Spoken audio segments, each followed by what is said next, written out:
بسم اللہ الرحمن الرحیم۔ السلام علیکم دوستو، میں آپ کو ہوسٹ شراز شوکت۔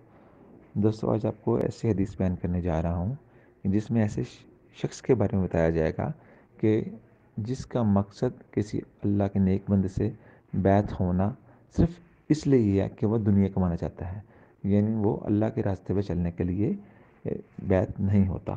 تو آئیے چلتے ہیں حدیث کی طرف۔ بخاری شریف کی حدیث نمبر 7212 7212 میں درج ہے کہ رسول اللہ صلی اللہ علیہ وسلم نے فرمایا، 3 آدمی ایسے ہیں جن سے اللہ تعالیٰ قیامت کے دن بات نہیں کرے گا، نہ انہیں پاک کرے گا، اور ان کے لیے بہت سخت دکھ دینے والا عذاب ہوگا۔ ایک وہ شخص جس کے پاس راستے میں زیادہ پانی ہو اور وہ مسافر کو اس میں سے نہ پلائے۔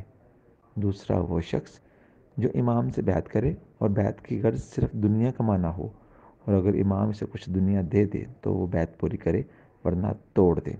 تیسرا وہ شخص جو کسی دوسرے سے کچھ مال متاع اثر کے بعد بیچ رہا ہو اور قسم کھائے کہ اسے اس سامان کی اتنی قیمت مل رہی تھی، اور پھر خریدنے والا اسے سچا سمجھ کر اس مال کو لے لے حالانکہ اسے اس کی اتنی قیمت نہیں مل رہی تھی۔